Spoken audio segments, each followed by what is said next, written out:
پگلی ہو تم؟ اور آج سے مجھے بیگم صاحبہ بھی نہیں کہو گی۔ سغرا کی آنکھوں میں آنسو املٹ آئے۔ وعدہ کرو آج سے ہی میرے لیے بھی کام تلاش کرو گی۔ اچھا۔ اسی وقت طارق اندر داخل ہوا۔ امی آپ یہاں کیا کر رہی ہیں؟ کچھ نہیں بیٹا، تو چلیے مجھے سخت بھوک لگی ہے، اب ہم یہیں رہیں گے۔ یہاں اس کوارٹر میں؟ سغرا کے پاس؟ سغرا نہیں، خالہ کہو بیٹا۔ خالہ؟ طارق حیران رہ گیا۔ ہاں بیٹا، آج سے ہم یہیں رہیں گے۔ سغرا بہن، کھانے کے لیے کچھ ہے تو طارق کو دے دو۔ ہاں ہاں، کیوں نہیں۔ سغرا نے روکھی سوکھی روٹی طارق کے آگے رکھ دی۔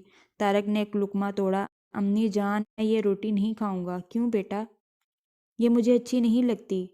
اس وقت تو یہی کھا لو۔ نہیں امی، میں نہیں کھا سکتا۔ میرا کہاں بھی نہیں مانو گے؟ انوری بیگم کی آنکھوں میں آنسو املٹ آئے۔ اچھا اگر آپ کہتی ہیں تو کھا لیتا ہوں، مگر آپ روئیں نہیں۔ آپ کو روتے دیکھ کر میرا جی بھی رونے کو چاہتا ہے۔ بیٹا، کمرہ سسکیوں سے گونج اٹھا۔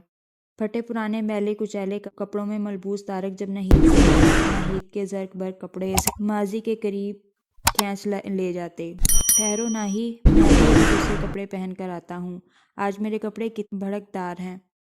ناہید کے جملے اس کے ذہن میں گونج اٹھتے۔ اس وقت وہ خود بھی تو چھوٹا سا تھا، اسے کیا معلوم تھا کہ اب وہ ناہید جیسے زرق برق کپڑے نہیں پہن سکتا۔ خود ناہید بھی نہ سمجھی تھی۔ وہ اسی انداز میں کہتی، تاری آج میرے کپڑے کتنے اچھے ہیں۔ ہاں، وہ آگے کچھ بھی نہ کہتا تو اس سے حیرت ہوتی۔ تو پھر تم کیوں نہیں جاتے اور مجھ سے بھی اچھے کپڑے پہن کے آتے؟ نہیں ناہید۔ آخر کیوں؟ اب میرے پاس اچھے کپڑے نہیں ہیں۔ نہیں ہیں تو بنوا لو، وہ معصومیت سے کہتی۔ کہاں سے بنوا لوں؟ ابو تو اللہ میاں کے پاس چلے گئے، وہ مر گئے ہیں نا۔ یہ ابو لوگ مر کیوں جاتے ہیں؟ اچھے اچھے کپڑے بنا کر دینے کے لیے کیوں زندہ نہیں رہتے؟ امی کہتی ہیں اب وہ کبھی نہیں آئیں گے۔ کیوں نہیں آئیں گے؟ کیا اللہ میاں بہت دور رہتے ہیں؟ ہاں بہت دور، آسمان پر۔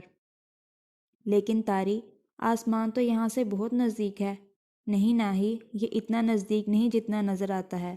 اچھا خیر، ابو اگر آسمان سے نہیں آ سکتے تو پھر تم امی سے کیوں نہیں کہتے وہ تمہارے لیے اچھے اچھے کپڑے بنوا دیں؟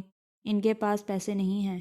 اور ایک دن ناہید کپڑے پہن کر طارق سے کھیلنے کے لیے جانے لگی تو نہ جانے اسے کیا خیال آیا، اس نے نئے کپڑے اتار دیے اور پرانے کپڑے گھر سے نکال لائی۔ باغ میں طارق ایک درخت کے نیچے غمگین بیٹھا تھا۔ سورج کی پھیکی پھیکی دھوپ بھی اس کے غم میں برابر کی شریک لگ رہی تھی۔ کیا سوچ رہے ہو طاری؟ وہ ناہید کی آواز سن کر چونک اٹھا۔ کچھ بھی نہیں۔ ارے یہ آج تم نے کیسے کپڑے پہنے ہیں؟ جیسے تم نے پہن رکھے ہیں۔ میرے پاس تو اچھے کپڑے ہیں ہی نہیں، لیکن تمہارے پاس تو بہت سے کپڑے موجود ہیں۔ پھر تم نے ان میں سے کیوں نہیں پہنے؟ ان کپڑوں میں تو تم بالکل اچھی نہیں لگ رہی۔ کوئی بات نہیں، تم نے بھی تو ایسے ہی کپڑے پہن رکھے ہیں۔ اگر میرے ابو بھی اللہ میاں کے پاس چلے گئے تو اس وقت بھی تو مجھے ایسے ہی کپڑے پہننے پڑیں گے۔ ہاں ٹھیک تو ہے، ناہی تم کتنی اچھی ہو، تم بھی بہت اچھے ہو، آؤ کھیلیں، طارق نے کہا۔ ہاں چلو، ناہید نے کہا، پھر کچھ سوچتے ہوئے بولی، اب ہم کپڑوں کا مقابلہ نہیں کیا کریں گے۔ مقابلہ؟ طارق کے منہ سے حسرت زدہ لہجے میں نکلا۔ ہاں ناہی، تم جانتی ہو اب ہم سغرا کے کوارٹر میں رہتے ہیں۔ سغرا کے کوارٹر میں؟ لیکن کیوں؟ چچا جان کی مرضی۔ کیا ابا جان نے ایسا کہا ہے؟ ہاں۔ مگر کیوں؟ حویلی کا حصہ تو تمہارا ہی ہے نا؟ نہیں، ہمارا نہیں ہے۔ وہ کیوں؟ ابو اسے مرنے سے پہلے دوسروں کے ہاتھوں میں بیچ گئے تھے، ان سے چچا جان نے خرید لیا۔ یہ تو اور بھی اچھی بات ہے۔ اب تو تمہیں خوشی سے اس میں رہنا چاہیے، ناہید خوش ہو کے بولی۔ لیکن چچا جان کا حکم ہے، ہم اس میں نہیں رہ سکتے۔ اوہ، بیچاری سغرا کہاں رہے گی؟ وہ ہمارے ساتھ ہی رہے گی۔ تو آؤ چلو، تمہارا نیا گھر ہی دیکھ لیں۔ چلو۔ ابا جان، ناہید نے کمرے میں داخل ہوتے ہوئے کہا۔ ارے ہماری پیاری بیٹی، کیا بات ہے ناہید؟ ابا جان، آپ نے طاری اور طائی اماں کو حویلی سے کیوں نکال دیا ہے؟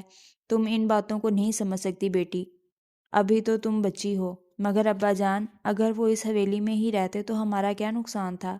حویلی خالی ہی تو پڑی ہے، تم اپنے ذہن کو ان فضول باتوں میں نہ الجھاؤ۔ نہیں ابا جان، بیچارہ طاری اور اس کی امی بہت غمگین ہے، مجھ سے ان کی اداسی نہیں دیکھی جاتی۔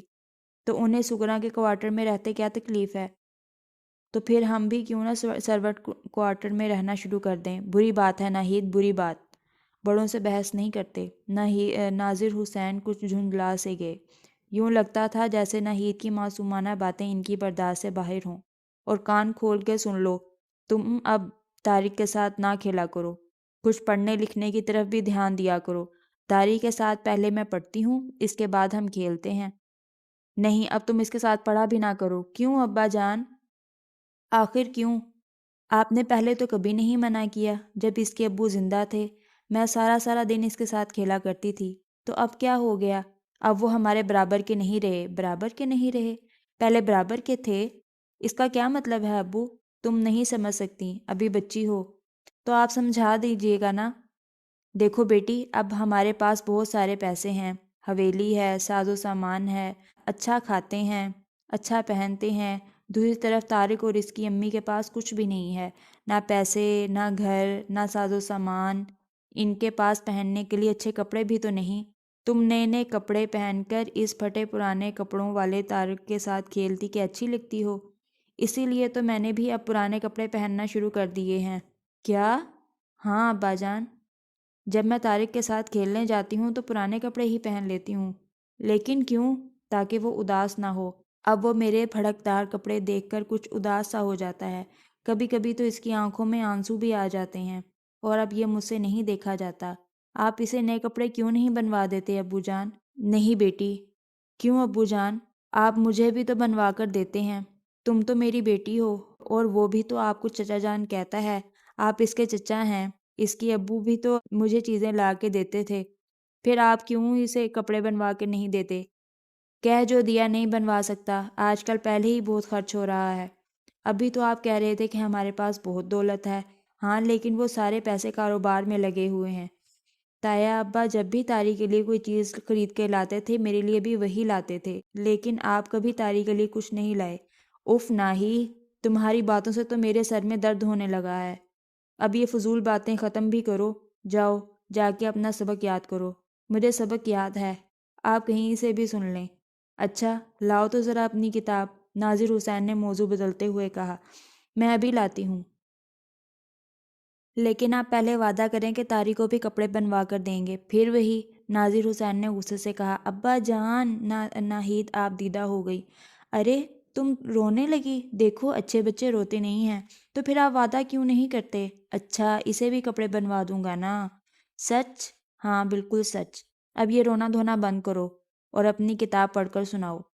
ابھی لائی ابا جان۔ لیکن ناہید کے ابا نواب ناظر حسین نے کبھی اپنا وعدہ پورا نہیں کیا۔ دن گزرتے گئے، بچپن انہی حالات کے نظر ہو گیا، یہاں تک کہ انہوں نے ایف اے کا امتحان دیا اور دونوں اچھے نمبروں سے کامیاب ہو گئے۔ انوری بیگم نے محنت مزدوری کر کے اسے یہاں تک تو پہنچا دیا تھا، لیکن اب آگے تعلیم دلوانا ان کی بس سے باہر تھا۔ اگلا پارٹ جلدی سنایا جائے گا۔